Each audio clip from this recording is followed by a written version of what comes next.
다 같이 기도하겠습니다. 주님 감사합니다. 오늘 이 자리에 우리를 불러주신 하나님을 찬양합니다. 우리에게 아직 소망을 품으시고 우리를 주님의 곁으로 불러주셨사오니 오늘 다시 한번 주의 얼굴 보고자, 주의 음성 듣고자 이 자리를 찾은 우리 한 사람 한 사람 심령을 주님께서 만져주시기를 소망합니다. 예수 그리스도의 보혈로 말씀을 전하저나 듣는 자나 정결케 하시고 주 성령께서 기름 부으시고 이 시간 우리에게 직접 말씀해 주시기를 사모하옵고 살아계신 이 시간의 주인공 되시는 주 예수 그리스도의 이름으로 기도합니다.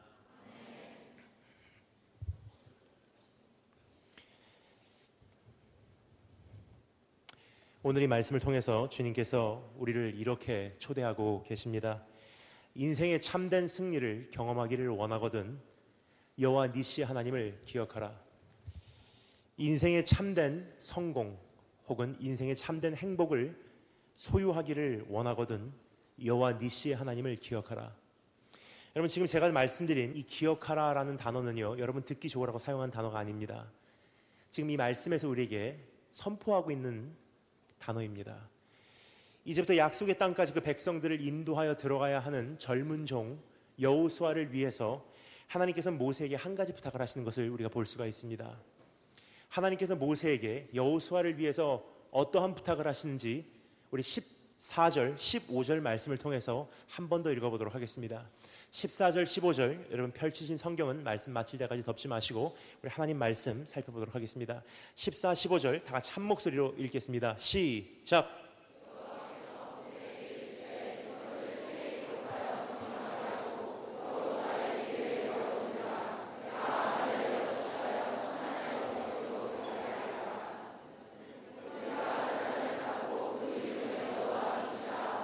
아멘.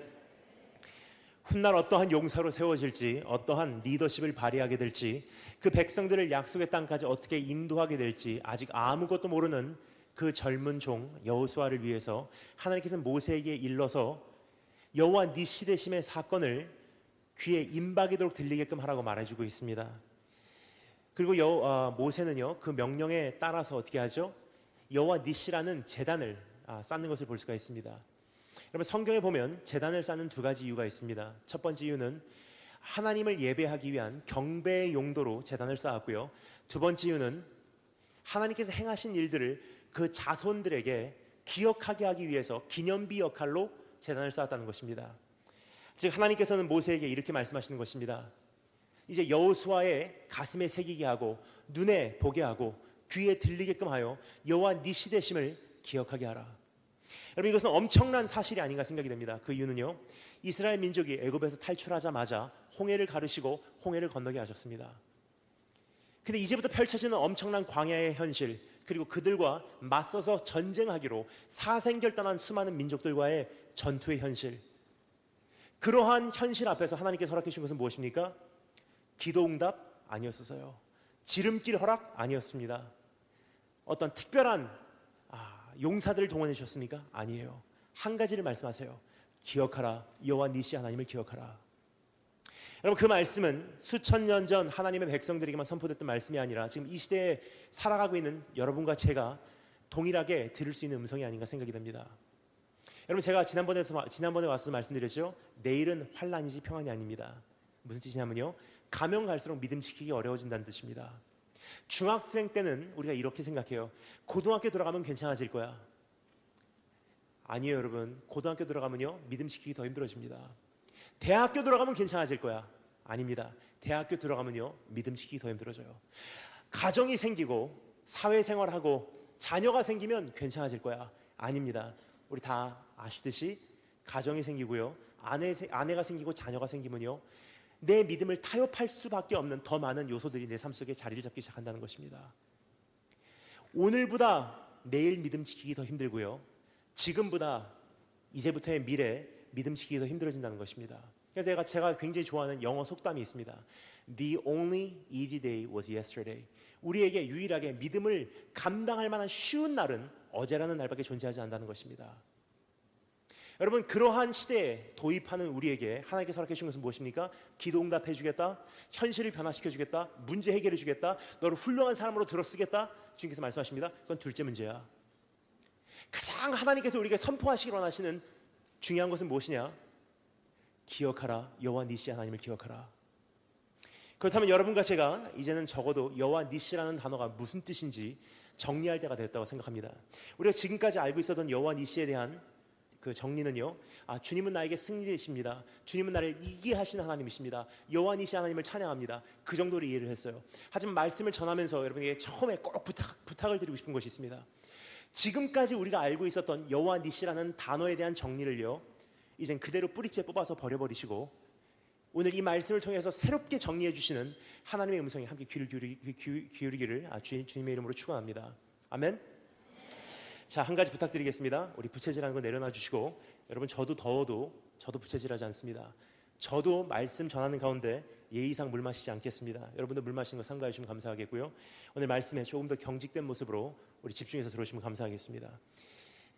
여호와 니시를 기억하기 위해서 여호와 니시가 무슨 뜻인지, 여호와 니시를 만들어내는 네 가지 구성 요소를 여러분과 제가 함께 생각해 보도록 하겠습니다.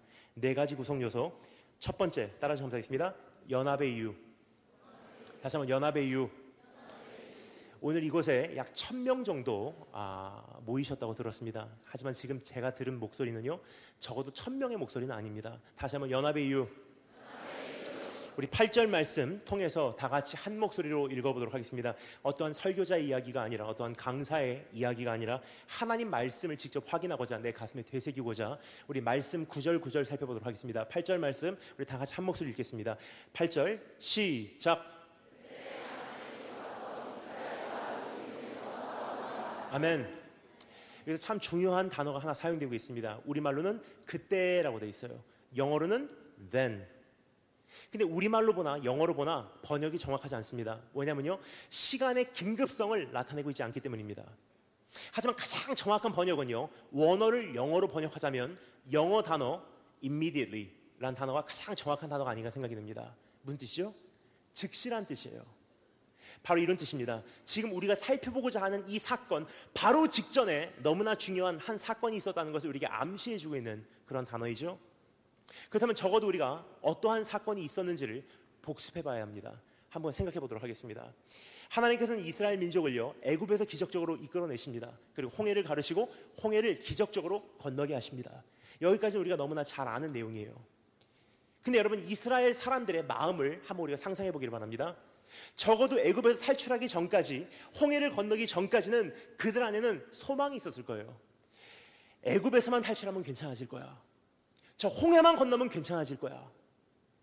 자, 그런데요, 막상 애굽에서 탈출하고 홍해를 건너고 나니까 그들 눈앞에 펼쳐진 현실은 무엇입니까? 매서운 광야의 현실이었고요, 그들과 싸우기로 사생결단한 수많은 민족들과의 전투 현실이었습니다. 그들에게 당장에 찾아온 문제는 무엇입니까? 배고픔과 목마름, 불만과 짜증, 불안감과 불평, 그들의 커뮤니티 안에 형성되기 시작한 문제는 무엇입니까? 원망과 다툼과 분열이었어요. 그 모습을요, 지금 읽은 이 본문 말씀 바로 직전에 있는 2절 3절에서 정확하게 그림을 그려주고 있습니다. 제가 읽겠습니다. 여러분 잘 들어주세요. 중요한 단어들을 제가 액센트를 넣어서 읽을 테니 여러분 그 단어를 잘 감지해 주시고 머릿속에 그들의 모습이 어떠했는지 그림을 그려주시면 감사하겠습니다. 백성이 모세와 다투어 이르되 우리에게 물을 주어 마시게 하라. 모세가 그들에게 이르되 너희가 어찌하여 나와 다투느냐? 너희가 어찌하여 여호와를 시험하느냐? 거기서 백성이 목이 말라 물을 찾으매 그들이 모세에게 대하여 원망하여 이르되 당신이 어찌하여 우리를 애굽에서 인도하여 내어서 우리와 우리 자녀와 우리 가축이 목말라 죽게 하느냐? 뭐죠? 불평과 원망과 충돌이에요. 여러분, 이것은 어떻게 보면 우리들의 모습이 아닌가 생각이 됩니다. 왜냐하면 우리들도 한때 그러한 소망을 품었던 민족이에요. 기억하십니까? 전쟁만 끝나면 괜찮아질 거야. 조금 먹고 살만하면 괜찮아질 거야. 선진국의 대열에 서면 괜찮아질 거야. 예수 믿는 대통령이 세워지면 괜찮아질 거야. 올림픽만 하면 괜찮아질 거야. 개인적으로 어떻습니까? 대학만 들어가면 괜찮아질 거야. 취업만 하면 괜찮아질 거야. 가정만 생기면 괜찮아질 거야. 한 가지 물어보겠습니다. 괜찮아졌습니까? 아니에요. 사회적인 문제는 지금 더 심각해지고 있고요. 사람들의 심리 상태는 지금 악화돼 가고 있고요. 지금 사회에서는 급속도로 범죄율이 올라가고 있고요. 그리고 범죄의 내용 자체가 지금 굉장히 악화되고 있다는 사실이에요. 가정 산산조각 나가고 있고요. 우리 청소년들 수많은 중독 속에 지금 씨름하고 있다는 사실이에요. 여기까지 도달해 보니까 우리가 생각했던 세상이 아니에요. 여기까지 도달해 보니까 우리가 원했던 세상이 아니었다는 거예요. 그러면서 우리 안에 형성된 것은 무엇입니까? 끊임없는 실망 속에서 그러한 실망이 거듭되는 가운데 내일을 향한 불안감이 형성이 됐어요. 내일을 향한 불안감 때문에 서로를 향한 불신이 탄생이 됩니다. 그리고 서로를 향한 원망, 짜증, 충돌, 이것이 지금 대한민국 안에 깊이 뿌리를 내린 우리들의 모습이 아닌가 생각이 됩니다. 최근에 저는 두바이로 가는 비행기를 타고 있었어요. 그 비행기 속에서 어느 외국인 기자가 쓴 기사를 읽고 있었습니다. 그 기사에 보면요, 이런 내용이 있었습니다. 굉장히 한국 사람으로서 언짢을 수 있는 그러한 내용이에요. 근데 사실 부인할 수 없는 현실이기 때문에 끝까지 읽었어요. 굉장히 마음이 아픈 현실이지만 여러분에게 짧게 말씀드리도록 하겠습니다. 어떤 기사 내용이냐? 그 기자는 이렇게 말합니다. 아브라함 링컨이라는 세계에서 최고의 리더십을 발휘한 그 인물이 살아서 대한민국으로 돌아온다 한들, 김구 선생님이 살아서 돌아온다 한들, 아니 실질적으로 이순신 장군이 살아서 돌아온다 한들 대한민국이라는 나라는 우리가 세운 지도자를 끄집어내리게 돼 있대요. 세우고 끄집어내리고 세우고 끄집어내리고 세우고 끄집어내리고. 왜 그렇습니까? 지난 수십 년 동안의 역사 속에서 우리 안에 형성된 습관이에요. 우리가 세운 대통령 끄집어내립니다. 우리가 세운 지도자 끄집어내립니다. 우리가 세운 목사 끄집어내립니다. 왜 그렇습니까? 끊임없는 실망과 내일을 향한 불안감과 서로를 향한 불신과 원망과 짜증 속에서 형성되기 시작한 우리 안에 있는 모습이에요. 하지만 여러분 너무나 감사한 것은요, 하나님께서 이스라엘 민족에게 어떻게 하십니까? 굶어 죽이시지 않았다는 거예요. 광야 한가운데서 기적을 베푸셔서 식량 문제 해결해 주십니다. 생수 문제 해결해 주세요. 하지만 한 가지 문제가 남아 있습니다. 뭐죠? 그들 안에는 내적 상태였었어요. 아직도 여전히 그들 안에는 원망과 짜증과 불평과 충돌의 영이 남아 있었다는 것입니다. 자, 그런데 여기서 이야기가 시작됩니다. 그때 즉시 하나님께서는 아말렉을 들어서 이스라엘을 치시니라. 여기서 질문하겠습니다. 왜 그러셨을까요? 그 답은요, 여호와 니시라는 단어 안에서 우리가 발견할 수 있습니다. 첫 번째, 여호와 니시 무슨 뜻인지 한번 정리해 보도록 하겠습니다. 여호와 니시 그러면요, 조금 전에 말씀드렸습니다. 주님은 나에게 승리 되십니다. 나를 이기게 하시는 하나님이십니다. 그 정도로 이해를 해요. 하지만 부탁드렸습니다. 여호와 니시라는 단어의 정의를 뿌리째 버리시고 오늘 새롭게 정리합니다. 여호와 니시라는 단어를요, 그 표현을 직번역을 합니다. 영어로 The Lord is my banner. 여호와 하나님은 나의 깃발 되십니다요. 여러분, 고대 시대에 전쟁터 한복판에서 깃발이 들려 올려진 수많은 이유가 있었지만 가장 대표적인 이유가 있었어요. 그것은 무엇입니까? 결집과 연합이에요. 지금 대한민국은요, 단일 민족화된 민족이 아닌가 생각이 듭니다. 제가 가끔 군부대 집회를 가요. 특별히 이제 논산훈련소 가서 말씀을 전하잖아요. 2,000명 정도 되는 장병들이 곳에 모입니다. 머리를 다 빡빡 깎고요. 그리고 제복을 입고 그 앞에 모였어요. 이제 거기서 제가 말씀을 전합니다. 그러면 재밌습니다. 사람의 머리 크기가 크고 작고 정도의 차이고 키가 크고 작고 정도의 차이지 다 똑같이 생겼어요. 아마 원빈도 그곳에 있어도 못 알아볼 거예요. 자, 그런데요, 지금 우리는 그러한 단일 민족주의지만 수백 년 전만 돌아가도요, 제국주의였었어요. 그럼 어떻게 되죠? 한 제국이 들어갑니다. 어느 나라를 식민지화하고 속국화시켜버려요. 그 다음에 거기서 쓸만한 청년들을 모집을 합니다. 그리고 그들에게 쇠뇌교육을 시키고 그들에게 그 제국의 사상을 심어줘요. 무술을 가리키고 전법을 가리킵니다. 그리고 그 제국의 제복으로 갈아입히고 전쟁터로 동원해서 파견이에요. 전쟁터 나오기 전까지는 몰랐습니다. 하지만 전쟁터 나와서 내 헬멧을 벗고 보니까 깜짝 놀라는 현실이 발견됩니다. 뭐냐면요, 나하고 똑같은 제복을 입고 있는 다른 군인들의 얼굴의 피부 색깔이 다른 거예요. 머리 색깔이 다릅니다. 방언이 달라요. 이 전쟁터까지 어떻게 모집되어 왔는가, 그 배경 자체가 다르다는 거예요. 그 순간 그 다양한 사람들에게 전쟁터 한복판에서 깃발이 들려 올려주는 순간 기적이 일어납니다. 수많은 군인들이요, 하나로 결집과 연합을 해버린다는 사실이에요. 이것이 깃발의 역할이에요. 여러분 한번 저 상상해 주시면 감사하겠습니다. 만약에 하나님께서 이스라엘 민족이 그렇게 내적으로 산산조각이 나가고 있음에도 불구하고 식량 문제 해결, 생수 문제 해결 그리고 그대로 주셨다면 어떻게 됐을까요? 반드시 이스라엘 안에는요. 자기 권리 주장과 서로와의 의견 차이, 약속의 땅을 향한 여정의 방향성과 진로에 대한 충돌, 그리고 심지어는 그들의 리더십을 향한 불만과 반란까지도 일어났을 것이 분명합니다. 그런데 하나님께서 어떻게 하십니까? 그때 즉시 아말렉을 들어서 이스라엘을 치시니라. 왜 그렇습니까? 한마디로 요약하겠습니다. 외부 공격을 가하잖아요. 내부적으로는 연합을 하기 때문이에요. 외부 공격을 가하면요. 내부적으로는 결합을 합니다. 바로 하나님께서 이렇게 말씀하시고 계신 것입니다. 너희들 정말 광야를 돌파할 수 있다고 생각하냐? 너희들 정말 요단강을 건너고 수많은 민족들과 싸울 수 있다고 생각하냐? 정말로 약속의 땅까지 들어갈 수 있다고 생각하냐? 어림도 없어. 정말로 살아남기를 원하면 연합하라, 결합하라, 하나가 되어라. 근데 그것은 수천 년 전 하나님의 백성들에게만 선포됐던 말씀이 아니라 지금 이 시대를 살아가고 있는 여러분과 저에게 동일하게 주시고 계신 말씀이에요. 정말로 이 마지막 시대를 살아남을 수 있다고 생각하냐? 너 혼자 끝까지 달려갈 수 있다고 생각하냐? 어림도 없어. 이제는 하나로 결합하라, 하나로 연합하라. 근데 한 가지 문제가 있습니다. 하나로 연합하고요, 하나로 결합해서 하나님의 왕국 세워가는데 가장 큰 장애물을 우리가 갖고 있다는 사실이에요. 그것을 이번에 세월호 사건을 보면서 느끼게 되었습니다. 이번에 여러분 세월호 사건을 보면서 참 마음이 아팠던 것은요, 그 죽은 어린 아이들의 그 모습이 참 마음이 아팠어요. 하지만 동시에 그 사건이 거울로서 나의 모습이 비춰서도 정말 마음이 아팠습니다. 이번 세월호 사건이 여러분 고난주간에 일어났던 것이 여러분 우연이라고 생각하십니까? 저는 그렇게 생각 안 합니다. 왜냐하면 고난주간이 우리에게 던져주는 메시지하고요, 세월호 사건이 우리에게 던져주는 메시지하고 동일한 메시지예요. 고난주간의 주된 메시지는 무엇입니까? 예수 그리스도라는 하나님의 아들이 아무런 죄가 없이 십자가라고 하는 죽음의 바닷속으로 완전히 침몰당함으로 내가 어디까지 악해질 수 있는지가 수면 위로 폭발해서 올라와 버린 것이 고난주간의 메시지예요.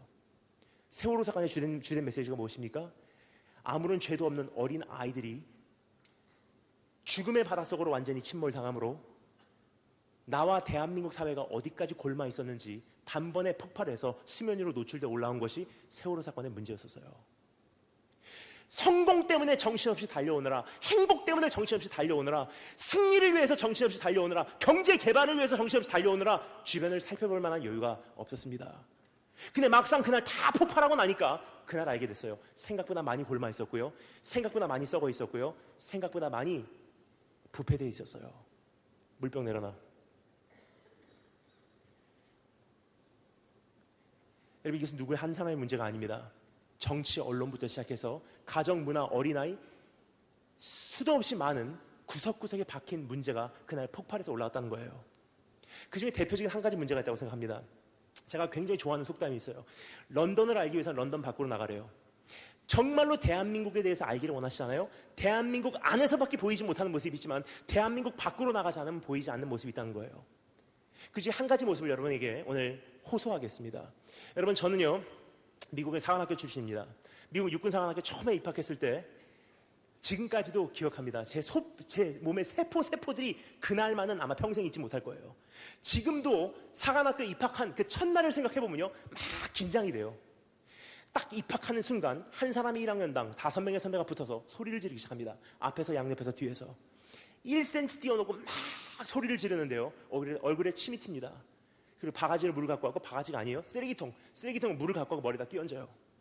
그리고 등을 때립니다. 그러면서 저에게 소리 지르는 가운데 들려오는 첫 마디가 무엇이냐? You dirty chink, go back to your country. 이 더러운 중국놈아, 니네 나라로 돌아가라. 검은 눈동자, 검은 머리카락에 이 더러운 동양놈아, 너를 이 학교에서 용납할 수가 없어. 네가 좋은 말 할 때 네 발로 자진해서 이 학교에서 나가지 않으면 네가 그만두고 나갈 때까지 우리는 네 방을 밤마다 찾아갈 거야. 이게 저를 향한 입학식이었어요. 근데 이분들이요, 정말로 약속을 신실하게 지키십니다. 정말로 새벽 3시 때잖아요. 저를 찾아오시기 시작했어요. 자고 있으면 새벽 3시에 방문을 차고 들어와요. 그럼 2층 침대에서 자다가 깜짝 놀라서 내려오려는 순간 저를 자꾸 떨어뜨려요. 퉁! 그럼 발로 밟습니다. 그때부터 푸시업이 시작돼요. Sir 1, Sir. Sir 2, Sir. 도저히 푸시업을 못하게 되면 일어나서 옷장에 매달려서 거리. Sir 1, Sir. Sir 2, Sir. 그러면 장교 칼을 뽑아요. 네가 어디 가지 하나 보자. 자기네들이 피던 담배는 제 총구에다가 넣어놓고 가고요.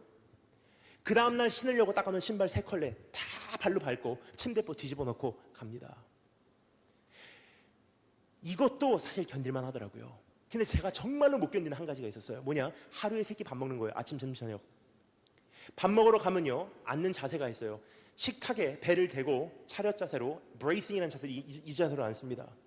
그러면 이제 90도로 각도로 먹는 거예요. 그 선배들이 오잖아요. 제 그릇을요. 엎어버려요. 파스타, 밥을 다 떨어져요. 그럼 포크하고 나이프를 뺐습니다. 넌 더러운 동양놈이니까 그거 갖고 먹을 자격이 없어. 그렇지만 검사 맡을 때까지 깨끗이 먹으래요. 다 주워 먹고요. 손으로 핥아서 먹어요. 사실 이것은 죽기보다 싫더라고요. 여기까지 말씀을 드리면 어떤 분들은 오해를 하십니다. 아, 이건 정말 안 좋은 거 아닙니까? 근데 한 가지 제가 오해를 풀기 위해서 한 가지만 꼭 말씀을 드리고 그 다음 말씀으로 넘어가도록 하겠습니다. 지금 한국에서 일어나는 수많은 군부대의 사건하고는 조금 다릅니다. 왜냐? 그만한 훈련이 있었지만 지금 기억하잖아요? 제 사관학교 4년 동안 선배들의 그 어떠한 힘든 훈련도요. 정말로 넘어서는 안 되는 선은 안 넘었었어요.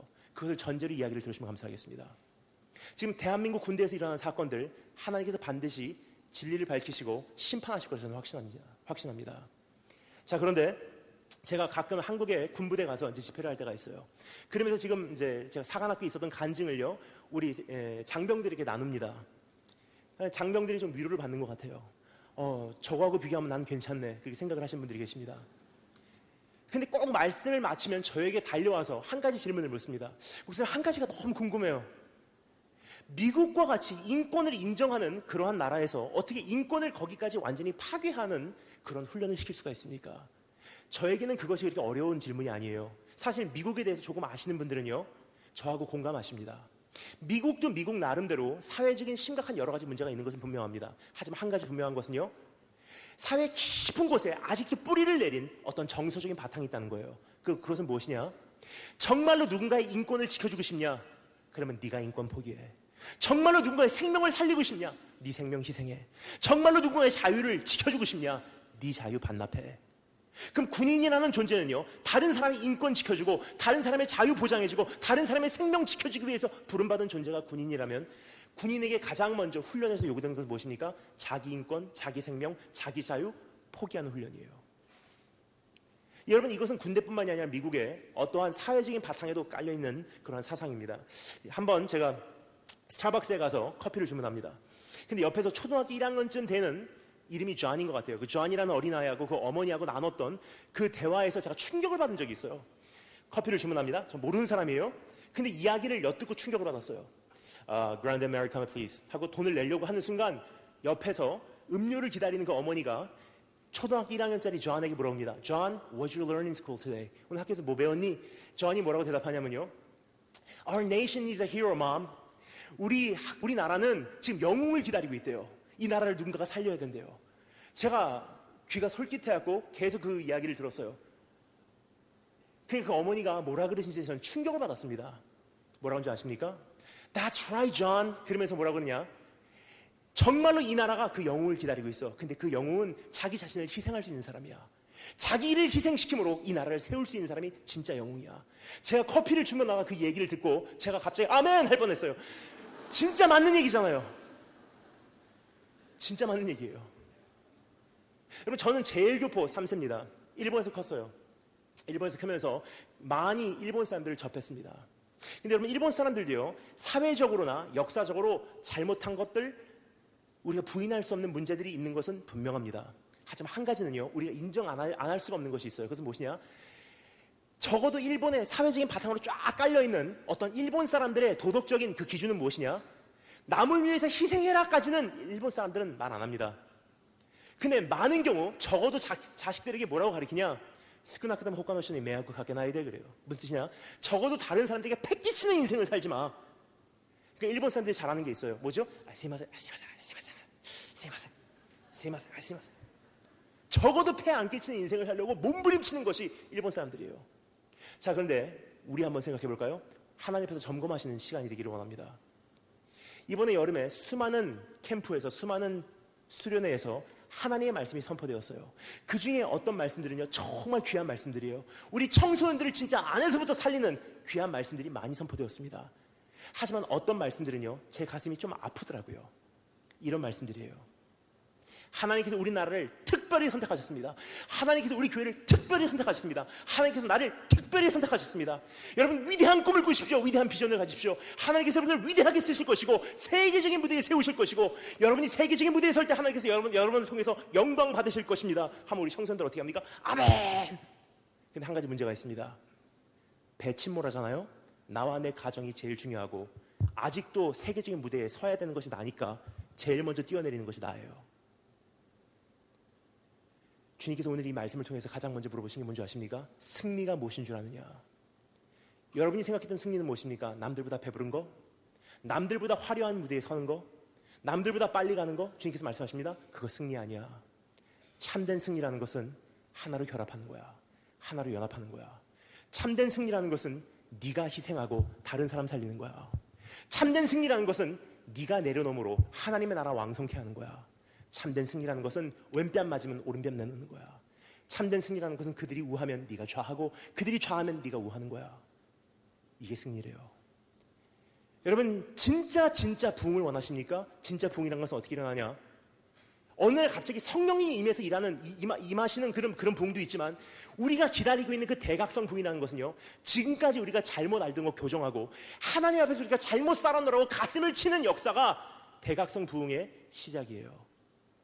그 중에 대표적으로 한 가지 우리가 회개해야 될 것이 있습니다. 그것은 무엇이냐면요, 전 이 말씀을 준비하면서 내 안에 그려진 성공이 무엇인가, 내 안에 소유된 그 승리가 무엇인가라는 그림을 가만히 분석해 봤어요.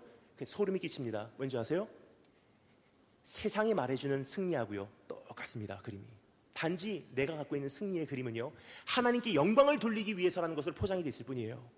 예를 들겠습니다. 세상이 말합니다. 세상에서 성공해라. 어떻게요? 좋은 대학 들어가. 교회에서 말합니다. 하나님께 영광을 돌리기 위해서 좋은 대학 들어가. 세상이 말합니다. 사회에서 출세해야지. 교회에서 말합니다. 하나님께 영광을 돌리기 위해서 출세해야지. 세상이 말합니다. 좋은 데 취업해. 이게 승리래요. 교회에서 말합니다. 하나님께 영광을 돌리기 위해서 좋은 데 취업해. 여러분, 문제인 줄 아세요? 예수 그리스도의 이름으로 우린 지금까지 우상 숭배하고 있었다는 뜻이에요. 그러면 어디서부터 고쳐야 될까요? 내가 가지고 있는 승리의 그림, 이젠 뿌리째 뽑아서 버리시고 주님 성경이 말씀하고 계신 이 승리의 그림을 내 안에 이제 소유하시고 갈망하신 여러분 되시기를 우리 주님의 이름으로 축원합니다. 첫 번째, 연합의 이유. 두 번째, 여호와 니시의 정리입니다. 따라하시면 감사하겠습니다. 전쟁의 동기. 다시 한번 전쟁의 동기. 우리 9절 10절 말씀 다 같이 한 목소리로 읽겠습니다. 9절 10절 말씀 다 같이 한 목소리로 읽도록 하겠습니다. 아직 아닙니다. 예. 여러분, 이제는요, 정전이 되면 합독을 못하는 시대입니다. 다 같이 9절 10절 시작.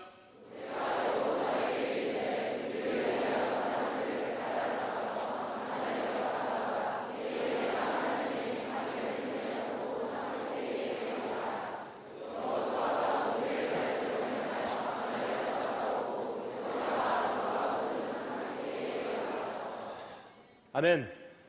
첫 번째 연합의 이유, 두 번째 전쟁의 동기입니다. 여러분, 여기서 참 중요한 한 단어가 사용되고 있습니다. 모세가 여호수아에게 뭐라 그러죠? 우리를 위하여 그래요. 여호수아, 넌 내일 전쟁터로 나가줄래? 내일 네 생명 내려놔 줄래? 내일 죽음을 감수해 줄래? 왜요? 우리를 위하여. 뭐죠? 동기부여라고 있는 장면이에요. 여러분, 훌륭한 장군의 역할이 뭔지 아십니까? 훌륭한 장교의 역할이 뭔지 아십니까? 두려움에 떨고 있는 군사들에게 죽을 수 있는 충분한 이유를 제시해 주는 것이 장교의 역할이에요. 두려움을 정복하고 불화살이 날아가는 그 전쟁의 현장 속으로 뛰어들게 하는 것이 장교의 역할입니다. 그럼 모세가 뭐라 그러죠? 이스라엘 장군의 모세, 젊은 장교인 여호수아에게 우리를 위하여 너 전쟁터로 나가라. 동기부여예요. 근데 여기서 말하는 우리를 위하여라는 것은요, 나, 모세, 아론, 훌, 이스라엘을 위해서라는 뜻이 아니에요. 이스라엘 사람들의 좀 정서를 이해해야 합니다. 지금도 그들의 정서는 많이 바뀌지 않았기 때문이에요. 이스라엘 사람들이 우리라는 나라라, 이스라엘이라는 나라를 어떻게 이해했냐?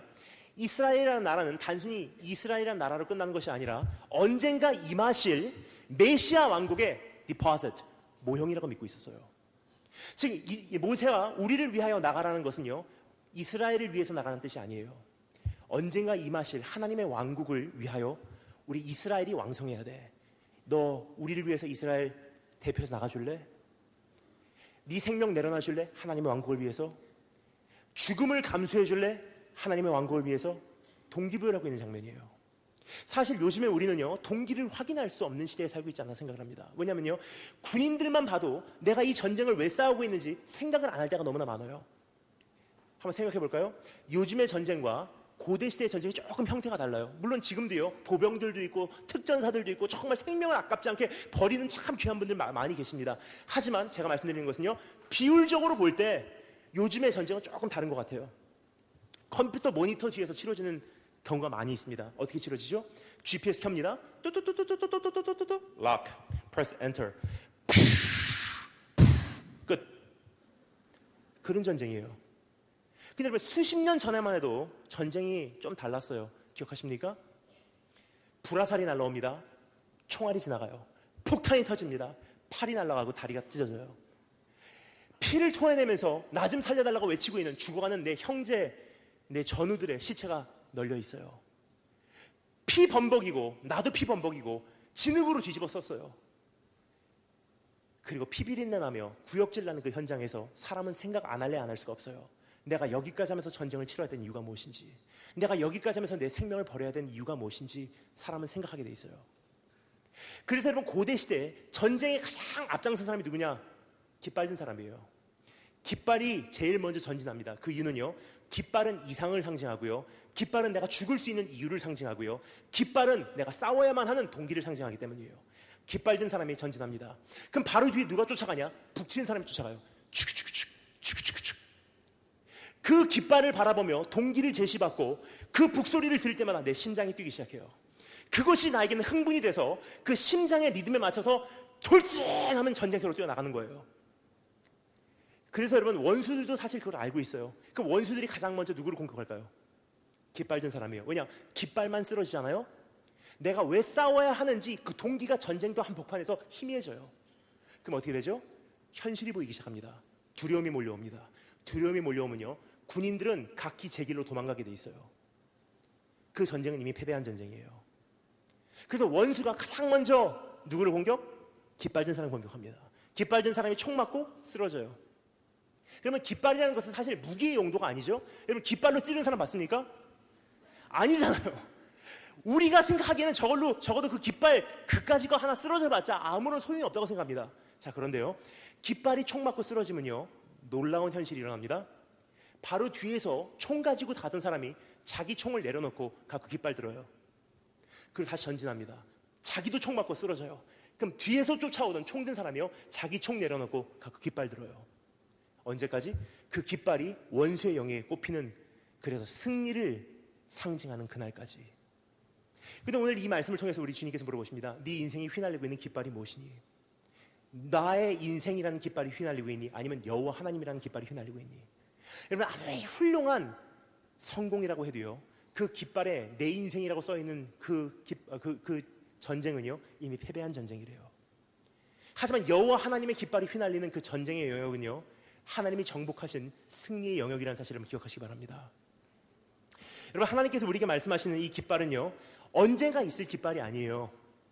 언제, 먼 훗날 내가 성취할 깃발이 아니라는 것입니다. 그 깃발은 언제? 오늘 내 삶 속에 꼽히기를 원하시는 깃발이세요. 예를 들겠습니다.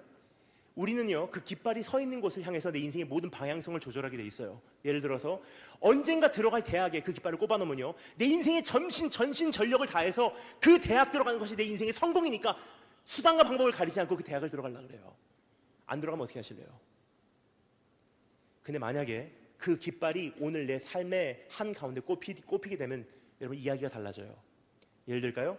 성경에 아브라함이라는 사람이 있습니다. 아브라함이라는 사람이요, 그 조카 롯하고 땅 문제 가지고 논한 그 기록이 성경에 나와 있습니다. 여러분 기억하십니까? 그 종들이 하도 땅 문제 갖고 문제를 일으키니까 아브라함이 롯을 찾아가서 조카에게 이렇게 얘기합니다. 우리 땅을 분배하자. 이쪽은 기름진 땅이야. 이쪽은 별로 그렇게 좋은 땅은 아니야. 하지만 내가 너에게 먼저 선택권을 주겠다. 네가 우하면 내가 좌하고 네가 좌하면 내가 우하리라. 네 원하는 대로 골라봐. 저 어렸을 때 이 말씀을 배우면서 이렇게 생각했습니다. 아브라함의 대단한 인격을 소유하고 있구나. 근데 가만히 보니까요, 아브라함이 그렇게 대단한 인격자는 아니었던 것 같아요. 왠지 아십니까? 그 아내 사라보고 뭐라 그러죠? 여동생이라 그래. 굉장히 비굴한 사람이에요. 근데 한 번 하면요, 인간이 두려움 때문에 실수는 할 수 있겠죠. 근데 아브라함이 똑같은 실수를 몇 번 하죠? 2번이나 합니다. 그러니까 아브라함이 인격이 그렇게 대단한 사람은 아니에요. 그런데 그날은 굉장히 후하게 돼요. 네가 좌하면 내가 우하고 네가 우하면 내가 좌하리라. 이게 어떻게 이것이 가능했을까요? 그 이유는요, 아브라함의 깃발은 어느 땅에 꼽혀져 있지 않았어요. 자기 안에 있었어요. 왜냐면요, 하나님께서 아브라함에게 주신 축복 뭐라고 주셨죠? 너를 통해서 이 땅을 축복한다? 아니에요. 너를 위해서 이 땅을 축복한다? 아닙니다. 네가 복의 근원이래요. 무슨 뜻이냐면요, 롯, 네 원하는 대로 골라봐. 네가 좌하면 괜찮아. 내가 복의 근원이니까 내가 이쪽 땅 가면 이 땅이 복받게 돼 있어. 네가 이거 해? 오케이, 괜찮아. 나 이쪽으로 갈게. 왜냐? 내가 복의 근원이니까 내가 이쪽으로 하면 이 땅이 복받게 돼 있어. 네 원하는 대로 골라봐. 무슨 뜻이냐면요, 승리의 깃발은 어느 땅에 있는 것이 아니에요. 어느 자리에 있는 것이 아닙니다. 내 안에 계신 하나님이세요. 그러면요, 그분을 위해서 존재하고 그분 때문에 살아가고 그분 때문에 달려갈 수 있다는 것은요, 부르신 그곳이 승리의 영역이란 뜻입니다. 바로 이런 뜻이에요. 산산조각난 가정, 부모님 이혼하고 불우한 가정이에요. 그런데요, 주님 때문에 하루도 살아드리겠습니다. 무슨 뜻인지 아세요? 주님의 깃발 내 삶 속에 꼽는다는 뜻이에요. 하나님 아무리 공부해도 성적 안 올라요. 이제 대학 가는 거 뻔히 보이기 시작합니다. 근데 하나님 나에게 허락해 주신 시간이 3년이면 3년, 1년이면 1년 남아있기에 학생으로서의 모습을 최대한 주님 때문에 내가 지켜 살아드리겠습니다. 뭐죠? 주님의 깃발 내 삶 속에 꼽는 거예요. 가지고 태어난 질병, 가지고 태어난 장애, 평소 같으면요 다 포기하고 그냥 주저앉아요. 근데 결단합니다. 하나님 주님 때문에 내가 이 장애 있다 할지라도, 이 질병 있다 할지라도 하나님 때문에 내가 살아드릴게요. 무슨 뜻입니까? 주님의 깃발 내 삶 속에 꼽는 거예요. 여러분, 그게 승리래요. 좋은 대학 들어가는 거, 좋은 자리에 화려하게 설립되는 거 아닙니다. 주님께서 말씀하신 승리는요, 부르신 그 현장이 어떠한 곳이든지 주님 때문에 하루 더 살아드리는 것, 주님 때문에 한 번 더 참는 것, 주님 때문에 도저히 용서 못하는 그 사람 용서해내는 것, 주님 때문에 남들 세상 길로 갈 때 죄를 거절하고 하나님의 말씀에 순종하도록 선택하는 것, 그게 승리래요. 오늘 그 승리의 현장으로 우리를 초대하신 하나님의 음성에 여러분 응답하신 축복이 있을 주님을 축원합니다. 2가지 살펴봤습니다. 3번째 따라서 감사했습니다. 승리의 기준. 우리 승리의 기준에 대해서 11절, 12절 말씀을 통해서 함께 읽어보도록 하겠습니다. 11절, 12절 다 같이 한 목소리로 읽겠습니다. 11절, 12절 시작.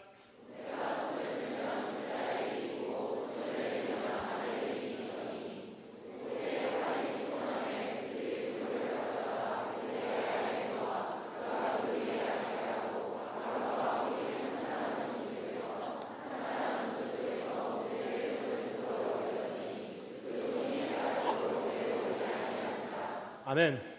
이미 2가지 살펴보았습니다. 하나는 첫 번째 연합의 이유, 2번째 전쟁의 동기, 3번째 승리의 기준입니다. 오늘 이 말씀을 보면요, 우리가 너무나 많이 접했던 말씀이라서 이렇게 생각합니다. 모세가 산에서 손 드니까 이기고 손 내리니까 졌어요. 그러면 나도 이제는 기도하는 손을 내리지 않겠습니다. 단순히 그렇게 이해를 해요. 근데 이 말씀은요, 그런 뜻이 아니에요. 다시 한번 정리할 필요가 있습니다. 9절 말씀 보면요, 모세가 손을 어떻게 들었는지를 정확하게 기록하고 있어요. 모세가 뭐라 그러죠? 나는 내일 하나님의 지팡이를 가지고 저 산 위에 서리라 그래요. I will stand on the top of the hill with the staff of God. 나는 하나님의 지팡이를 손에 가지고 저 산 위에 선대요. 우리가 생각하는 모세가 들었던 손은요, 이렇게 든 거예요. 근데 이 말씀대로 보잖아요. 모세가 손을 이렇게 들었다는 뜻이에요. 손에 지팡이를 쥐고요, 마치 여의봉을 쥐듯이 그 산 꼭대기에서 모세가 든 것은요, 손이 아니었어요. 하나님의 지팡이였었어요. 즉 그날 산 꼭대기에서 들려진 손은 모세의 손이 아니었다는 뜻이에요. 그 산 꼭대기에서 들어졌던 손은요, 모세의 손을 빌리신 여호와 하나님의 손이 들려진 거예요. 그렇지만 모세의 손이 지쳐서, 모세 때문에 그 손이 내려질 때 이스라엘 민족이 전쟁에서 지기 시작합니다. 이것을 한마디로 요약합니다. 하나님의 손이 내 인생을 향해서 들려지냐 내려지냐에 따라 내 인생의 승리와 패배가 정해지기에 그분께서 우리의 승리의 기준됩니다라는 뜻입니다. 자, 그렇다면 그분의 기준에 합당하게 살기 위해서 우리가 어떻게 살아야 하나? 오늘 이 말씀을 통해서 두 가지만 살펴보도록 하겠습니다. 첫 번째, 따라서 감사하겠습니다. 하나님 편에, 다시 한번 하나님 편에 속하는 것입니다. 여러분, 사실 하나님의 편에 들어가는 것보다 하나님의 기준이 그 이상 어디 있겠습니까? 우리가 생각하는 하나님은요, 그냥 우리가 보통 너무 쉽게 말하죠. 나 신랑 대신 예수님. 근데 신랑 대신 예수님이라는 것은 굉장히 단면적인 주님과 우리와의 관계예요. 왜냐면요, 신랑과 아내의 관계는 뭐죠? 서로 조율을 할 수 있는 관계예요. 내가 여기까지 할 테니까 당신 나에게 좀 맞춰. 그렇죠? 근데 오늘 이 말씀에서는요, 신랑과 아내의 관계가 아닙니다. 장군과 쫄병의 관계예요. 무슨 뜻인지 아세요? 너 정말 내 기준대로 살기를 원하냐? 그러면 이게 아니래요. 하나님, 내가 여기까지 할 테니까 주님도 나에게 좀 맞춰주세요가 아니에요. 주님께서 말씀하십니다. 너 정말로 나의 기준대로 살기를 원하면 내 편으로 네가 전적으로 들어와라. 그게 하나님의 기준이래요. 하나님은 우리에게 조율해 주신 분이 아니세요. 하나님의 기준은 분명해요. It's all or nothing. 네가 전적으로 이 안에 들어오든지 아니면 넌 나의 기준으로 사는 게 아니야. 여러분, 저는 이 말씀을 보면서 아말렉 족속이 굉장히 좀 불쌍해요. 아말렉 족속의 심정이 되보십시오. 왜냐면 아말렉 족속은요, 그날 자기가 누구하고 싸웠는지 제대로 모르고 있었어요. 그리고 이스라엘 민족이 하나님하고 어떠한 대화가 사전에 있었는지도 모르고 전쟁터로 나간 거예요. 기억하십니까? 하나님께서 이스라엘 민족을 대표로 아브라함하고 어떠한 언약을 세우셨는지 여러분 기억하십니까? 창세기에 기록되어 있죠. 하나님께서 어느 날 아브라함을 부르십니다. 그리고 언약을 세우십니다. 난 너의 하나님이 되고 너희는 나의 백성이 되리라. 너와 나와 세우는 이 언약은 영원한 언약이야. 지금은 아들 한 명도 없지만 언젠가 너에게 아들을 주겠고 그 아들을 통해서 네 자손이 여기 있는 이 모래사장에 이 모래알보다도 많게 될 것이며 그리고 저 하늘에 있는 별보다도 많게 될 것이다. 그리고 그 백성들이 거할 수 있는 약속의 땅이 존재해. 반드시 너희를 약속의 땅으로 인도해 내리니 그 땅에서 너희가 왕성한 나라가 돼서 메시아 왕국이 임하는 그 그릇이 되리라. 자, 그런데 그 여정을 축복하는 자, 도와주는 자를 내가 축복하겠고 그 여정에 방해를 놓고 너희를 저주하는 자를 내가 저주할 거야. 왜냐? 나는 이미 뜻을 정했고 너희를 인도하여 낼 것이고 반드시 너희를 꼬리시킬 것이고 나의 왕국을 너희를 통해서 임하게 할 것이기 때문에 너희를 대적하는 자는 나를 대적하는 자야. 이것은 너와 나와 세우는 영원한 언약이야. 수백 년이 흐릅니다. 아말렉을 들어서 이스라엘을 치시니라. 아말렉은요, 적어도 자기들이 이길 줄 알았어요. 전쟁터로 나갑니다. 어떻게 됐죠? 아말렉 족속이요, 완전히 패배당합니다. 왜 그랬을까요? 하나님께서 이스라엘 민족을 도우셔서? 아니에요. 아말렉 족속이 그날 싸운 게 누군지 아세요? 이스라엘? 아니에요.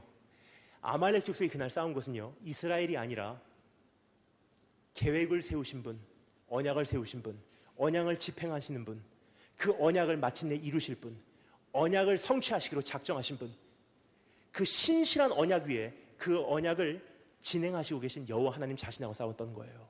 이스라엘 민족은 하나님 편에 속해 있었던 것뿐입니다. 여러분, 하나님께서 우리를 그냥 도와주시는 정도의 차원으로 생각하시면 큰일 납니다. 하나님, 나 대학 들어가야 됩니다. 나 좀 도와주세요. 주님께서 말씀하십니다. 내가 너를 도와주는 하나님이라고 생각하냐? 네가 내 편으로 들어와. 나의 계획은 네가 대학을 들어가는 것이든 들어가지 않는 것이든 나하고는 별로 관계가 없어. 난 처음부터 지금까지 내 계획이 진행되고 있어. 네가 그 계획에 참가한다면 그 계획에 네가 대학 들어가는 것이 맞다면 허용을 할 것이고 그것이 그 계획에 맞지 않는다면 네가 나에게 맞춰야 돼. 이 내용이 어디 있냐면요, 똑같은 진리가 여호수아 5장에 기록되어 있습니다. 여호수아 5장에 보면요, 여호수아가 여리고성을 치려고 언덕 위로 올라갑니다.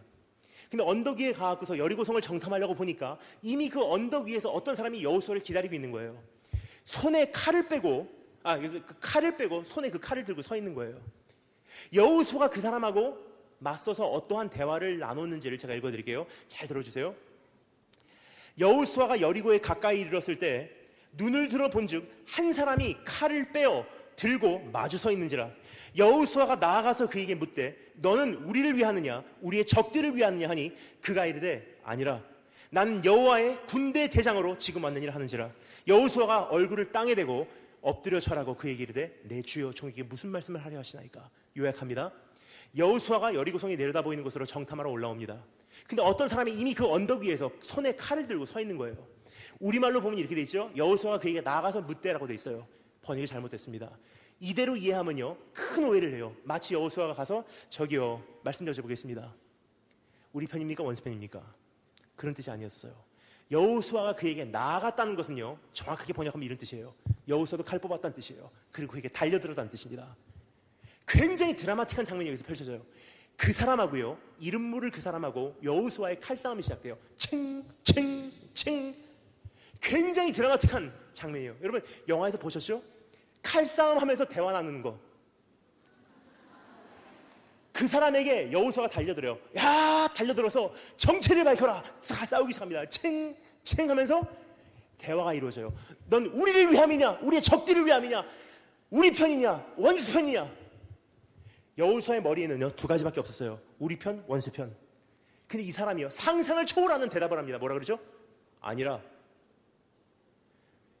여호수아가 칼을 휘두르다가 갑자기 힘을 잃었으니까 뭐라고? 죄송해요. 부산 사람 아닌데 며칠 전까지 부산에 집회에서 갑자기 부산 말이 나옵니다. 뭐라고? 이 세계관에는 이게 접수가 안 되는 거예요. 우리 편이냐 원수 편이냐 물어봤는데 이 사람이 뭐라 그럽니까? 아니라 그래요. 영어는 이렇게 기록되어 있습니다. No. 무슨 뜻입니까? Neither. 나는 니네 편도 아니고 나는 원수 편도 아니야. 나는 내 편이야. 네가 정말 해야 되는 질문을 알려줄까? 진짜 중요한 질문은 네가 내 편이냐 아니냐가 아니라 네가 내 편이냐 아니냐야. 그 순간 여호수아가 깨달은 거예요. 얼굴을 땅에 대고 엎드려 절하고 말합니다. 내 주여 종에게 무슨 말씀을 하려 하시나이까. 문제인 줄 아세요? 그때까지는요, 여호수아는 하나님 나 좀 도와주세요. 이 전쟁 좀 도와주세요. 내 편에 서주세요. 내 군대에 입대해 주세요 했던 거예요. 그날 깨달은 거예요. 자기 군대가 아니라는 거예요. 여호수아가 칼을 내려놓고 하나님의 군대에 입대하는 순간이에요. 우리하고 똑같습니다. 우리가 뭐라고 기도한 줄 아세요? 하나님 기도응답 해주실래요? 안 해주실래요? 대학교 허락해 주실래요? 안 해주실래요? 내 공부 하나님 허락해 주실래요? 안 해주실래요? 내 성적 올려주실래요? 안 올려주실래요? 주님께서 말씀하십니다. 그거 그렇게 중요한 질문 아니야. 진짜 중요한 질문 알려줄까? 나에게는 경영이 있어. 태초부터 십자가를 돌파하고 내 나라 임하는 그날까지 나에게는 마스터 플랜이 있어. 이건 전쟁이야. 하지만 네가 내 그 경영에 동참한다면 네가 감당해야 될 전투를 내가 너에게 허락해 줄 거야. 그 전투는 때로는 대학교 합격 안 될 수도 있어. 네가 생각했던 인생 못 살 수도 있어. 세상에서는 실패를 여겨질 수 있어. 하지만 네가 그 전투를 잘 치러지면 이것이 큰 경영 속에서 전쟁의 승리를 장식할 수 있어. 너 그럼에도 불구하고 내 경영에 동참해 줄래? 물어보세요. 그럼 우리는 어떻게 하죠?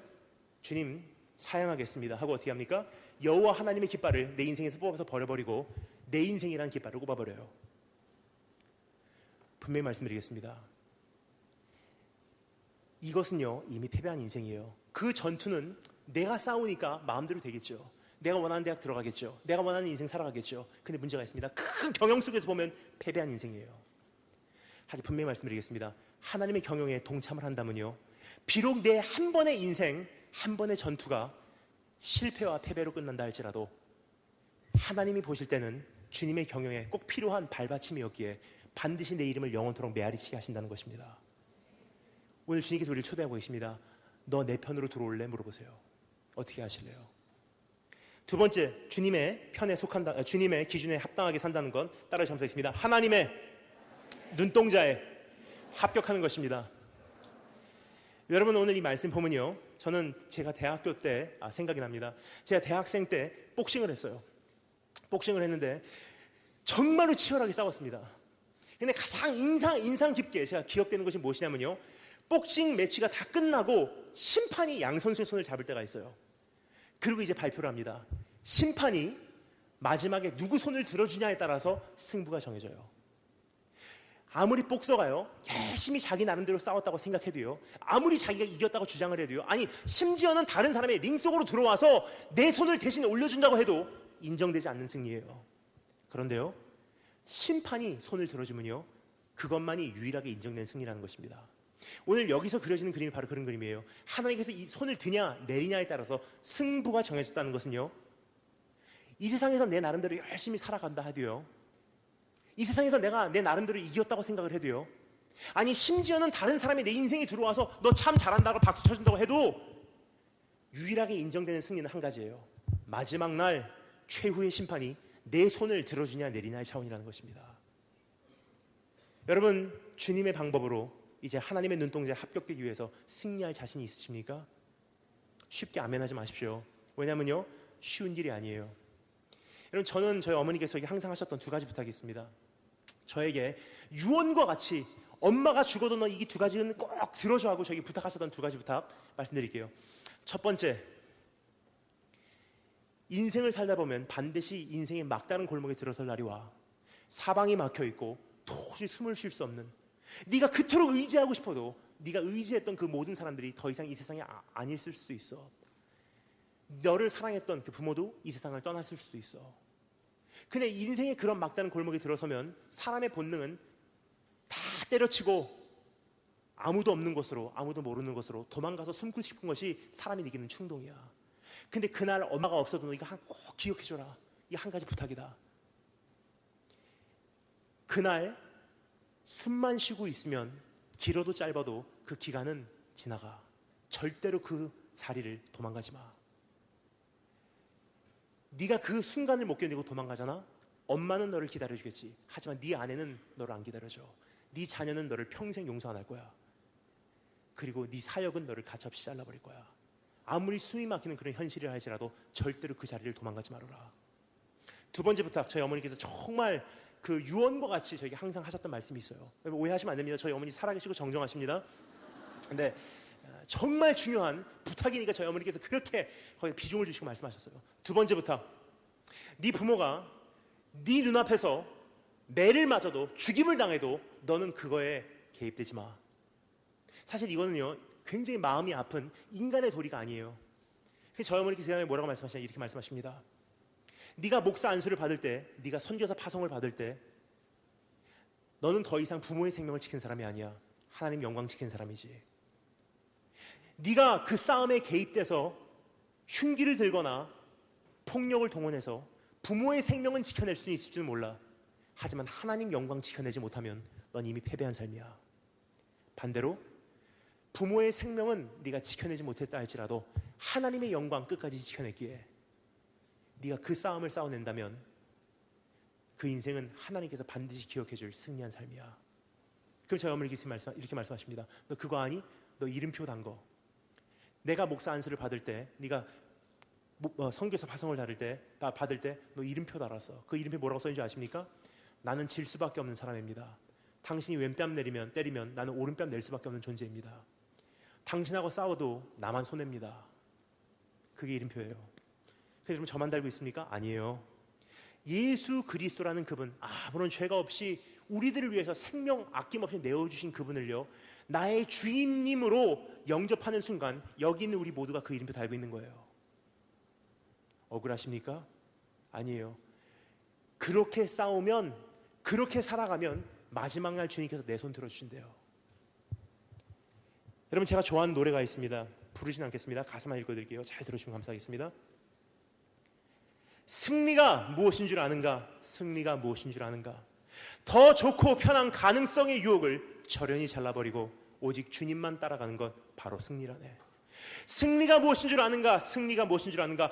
하고 싶은 말, 그 많고 많은 말 힘겹게 억누르고 오직 주님께서만 말씀하게 하는 것, 바로 승리라네. 결과가 어떠해도 주님만 빛나시고 주님 평안 내 안에 있으면 그것이 바로 승리라. 승리가 무엇인 줄 아는가? 승리가 무엇인 줄 아는가? 치열한 자기와의 싸움을 허옇게 잠재우고 주님만 내 안에 사시게 하는 것, 바로 승리라네. 오직 주님만 따라가는 것, 오직 주님께서만 말씀하게 하는 것, 주님만 내 안에 사시게 하는 것, 바로 승리라네. 여러분 물어보겠습니다. 여러분이 생각하셨던 승리는 무엇입니까? 남들보다 배부른 것? 남들보다 빨리 가는 것? 남들을 보란듯이 복수하는 것? 남들이 부러워하는 그 화려한 자리에 서는 것이 인생의 승리라고 생각하셨습니까? 주님께서 말씀하십니다. 내가 네 손을 내리겠다. 주님께서 말씀하신 승리는요, 숨막히는 현실이지만 주님 때문에 하루 더 살아드리는 것, 주님께서 말씀하신 승리는요, 도저히 용서할 수 없는 나를 버리고 간 그 아빠, 주님 때문에 사랑하기로 용서하기로 작정하는 것. 주님께서 말씀하신 승리는 해도 실적이 없는 그런 공부를 할지라도 하나님께서 나를 학생의 모습으로 학교에 두셨기 때문에 정해주신 시간이 1년이면 1년, 3년이면 3년이라 할지라도 부르신 그 순간, 그 시간 동안 최선을 다해서 학생의 모습으로 살아드리기로 내 삶을 지켜내는 것. 그게 승리래요. 주님께서 말씀하신 승리 뭔지 아십니까? 세상의 눈동자 비굴하게 보지 않고 하나님의 눈동자에 합격되기 위해서 세상을 역류해서 세상과 충돌해서 돌파해내는 것. 그것이 승리래요. 이 기준 자체가 여러분 바뀌지 않으면요, 언제까지나 우리는 기독교인이라는 옷을 입고 교회는 다녀도 내 안에 사람이 바뀌질 않아요. 네 번째 따라 감사했습니다. 승리의 능력. 우리 13절, 16절 말씀 두 구절만 읽어보도록 하겠습니다. 14, 15는 제일 먼저 읽었습니다. 그래서 13, 16 두 구절만 우리 한 목소리 읽겠습니다. 13절, 16절 다 같이 한 목소리로 시작.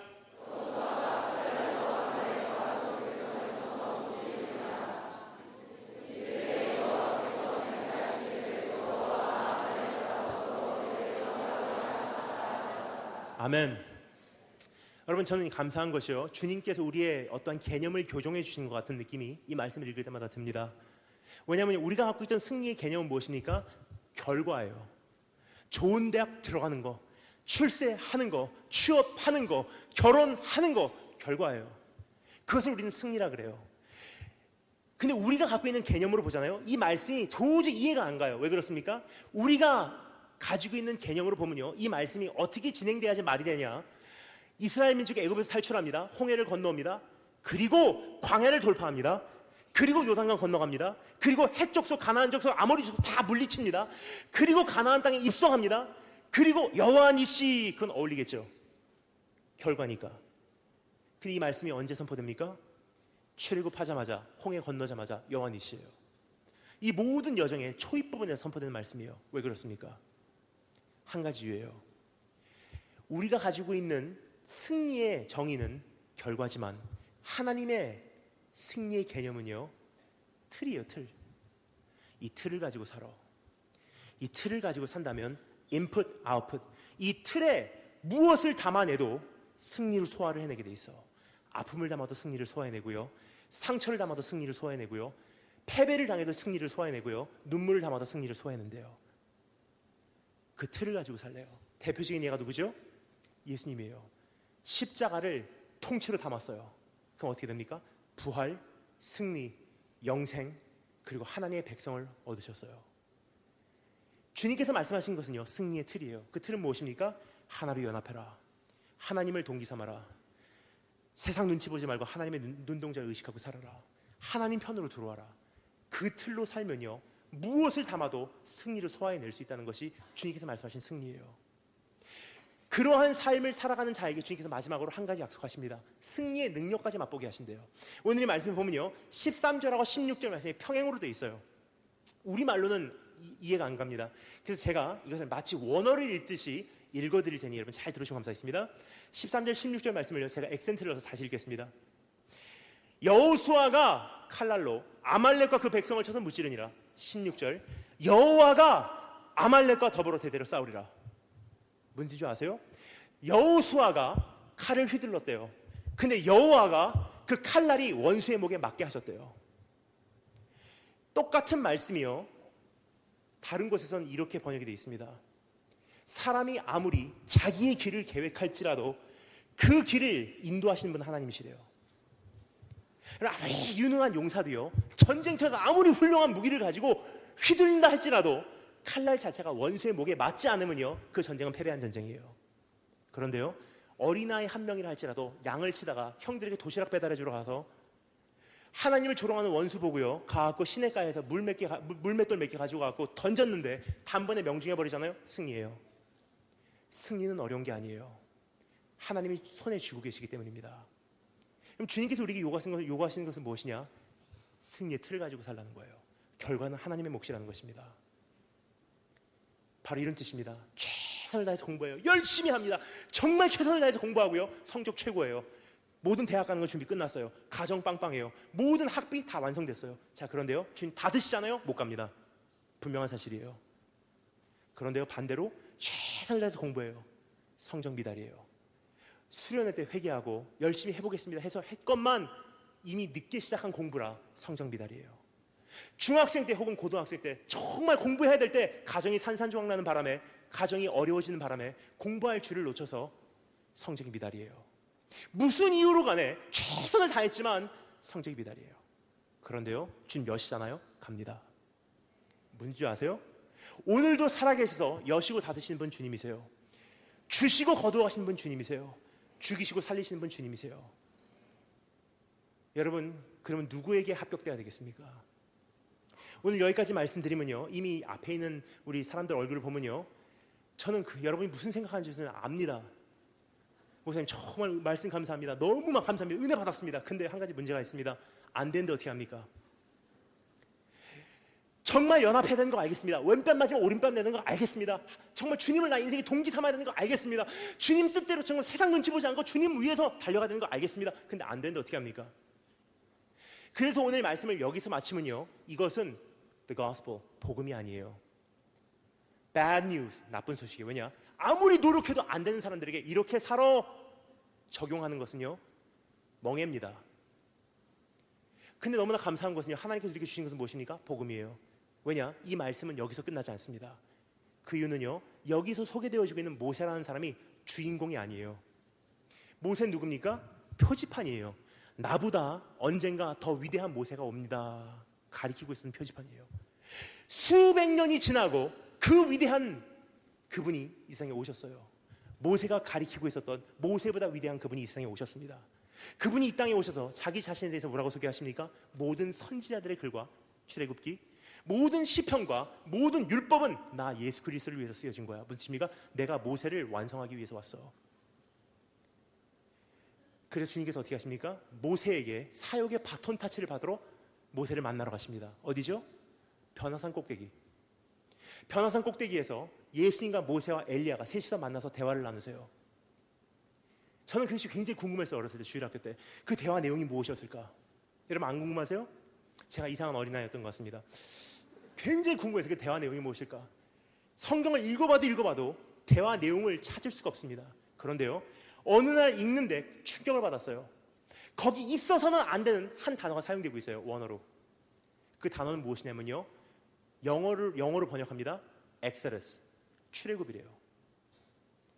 거기 출애굽이라는 단어가 왜 나올까요? 한 가지예요. 그분들이 그날 나누셨던 대화에 대해서 우리에게 조금 예측해야 합니다. 아마 이런 대화가 아니었나 싶습니다. 모세가 말합니다. 예수님, 당신을 기다렸습니다. 나는 이스라엘 백성을 바로와 애굽의 손아귀에서 이끌어내서 정치적 해방을 위해서 그들을 광야를 돌파시키고 가나안 땅으로 입성시켰습니다. 이젠 당신 차례입니다. 내가 시작한 일을 완성하십시오. 당신은 하나님의 백성들을 죽음과 죄와 이 어두움의 세력에서 이끌어내서 당신은 영적 해방을 위해서 하나님의 백성들을 이 시대를 돌파시키고 영원한 하나님의 약속의 나라 그 예루살렘으로, 새 예루살렘으로 그들을 입성시켜야 될 사명을 감당하셔야만 합니다. 바톤 타치. 예수님께서 바톤을 받으셨어요. 그 예수님 어떻게 하십니까? 모세보다 위대한 모세 예수님도요, 전쟁 치르러 그분도 산 올라가셨어요.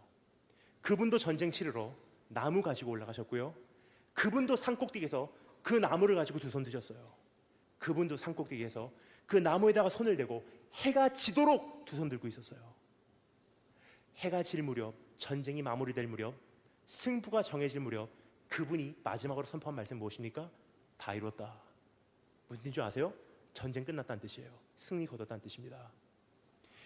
승리를 거둔 것을 여러분 정말 안다면요, 어떻게 살 줄 아세요? 마지막으로 이 이야기만 하고 마치겠습니다. 여러분, 저는 중학교 3년, 고등학교 3년, 6년간 그 학교 농구부에 있었어요. 친구들이 굉장히 부러웠습니다. 저는 굉장히 화려한 포지션을 플레이하고요, 제 포지션은 그렇게 화려한 포지션이 아니었어요. 친구들은 막 공을 드리블해야 하고 레이업하든지 덩크하든지 장거리 슛을 날려요. 그때마다 관중석에 있는 사람들이 일어나고 환호성을 지르면서 박수를 쳐줘요. 제 포지션은요, 그렇게 화려한 포지션이 아니에요. 그들이 슛 넣잖아요. 골이 안 들어가고 골대 맞고 떨어지자면 제가 리바운드를 잡아 다시 패스해줘요. 다시 넣어! 그럼 다시 수술해요. 그럼 제가 다시 리바운드 잡고 패스해주는 거예요. 여러분 근데 리바운드 하나 잡는 게 얼마나 힘든 줄 아십니까? 공간을 확보하지 않으면 공을 잡을 수가 없기 때문에 몸싸움이 치열합니다. 팔꿈치를 치고 코 맞고 코 3번이나 부러졌어요. 얼굴 때리고 밀어내고 밀치고 그냥 몸싸움도 부족해서 말싸움까지 연결이 돼요. 다 나와요. Your father, your mother, 니네 엄마, 니네 아빠, 니네 할아버지 이렇게 니네 삼촌 다 밀어 별의별 욕을 다 하면서 밀어내는 거예요. 그런데요, 제가 한 번 저희 학교가 챔피언십을 이겼어요. 야, 행복하더라고요. 트로피를 가지고 집으로 돌아옵니다. 신칸센, 한국으로 말하면 KTX죠. 돌아오는데 제 창가에 앉았어요. 가만히 밖을 보고 있어요. 근데 왠지 모르는 우울함이 제 안에 있어요. 왜 그런가? 이런 생각이 들더라고요. 어차피 이길 거 한마디 덜 할 걸. 어차피 이길 거 이거 맞았다고 이걸로 안 갚을 걸. 어차피 이길 거 좋은 챔피언십으로 쿨하게 그냥 넘어가 줄 걸. 대단한 인격이니까 그렇게 생각합니까? 아니에요. 이겼으니까 생각하는 거예요. 하나로 연합하라. 주님만 바라보고 살아라. 주님을 동기 삼아라. 어떠한 현실을 할지라도 하나님 때문에 일어나라. 세상 눈치 보지 말고 하나님 눈동자 바라보고 세상을 돌파하라. 우리가 그것을 할 만한 사람이니까 주님께서 이렇게 살아라 말씀하십니까? 아닙니다. 우리 그렇게 원해도 그렇게 못 사는 거 우리 주님 제일 잘 알고 계세요. 그래서 주님께서 왜 이것을 말씀하시는 줄 아십니까? 주님께서 이기셨기 때문에. 이기신 거 바라보면요, 우리 안에 한 가지 확신이 듭니다. 그 확신을 알고 있는 한 사람이 있었습니다. 누구죠? 사도 바울이요. 사도 바울이 뭐라고 말하죠? 예수 그리스도를 바라보니 내가 확신하건대. 우겨 싸임을 당해도 어차피 이기게 돼 있대요. 거꾸로 매달림을 당해도 이기게 돼 있대요. 버림을 당해도 이기게 돼 있고요. 죽임을 당해도 이기게 돼 있고요. 도살장에 끌려가는 양같이 끌려가서 죽임을 당해도 이기게 돼 있대요. 하나님을 사랑하는 자 곧 그 뜻대로 부르심을 입은 자들에게는 모든 것이 합력하여 이기게 돼 있대요. 우리가 넉넉히 이깁니다. 그것을 알면 어떻게 됩니까? 맞아봤자 이겨요. 그래, 여기 때려. 희생, 손해 괜찮아요. 어차피 이길 거거든. 좌하면 우하고 우하면 좌예요. 왜냐? 어차피 이길 거거든. 그 삶이 이제 여러분의 것입니다. 비굴하게 세상 눈치 보고 세상에게 합격되고자 멍에 질러지고 달려가는 것이 아니라 이제 세상을 역류하시고 세상과 충돌해서 이제 하나님께 영광 돌리신 여러분의 주님을 축원합니다.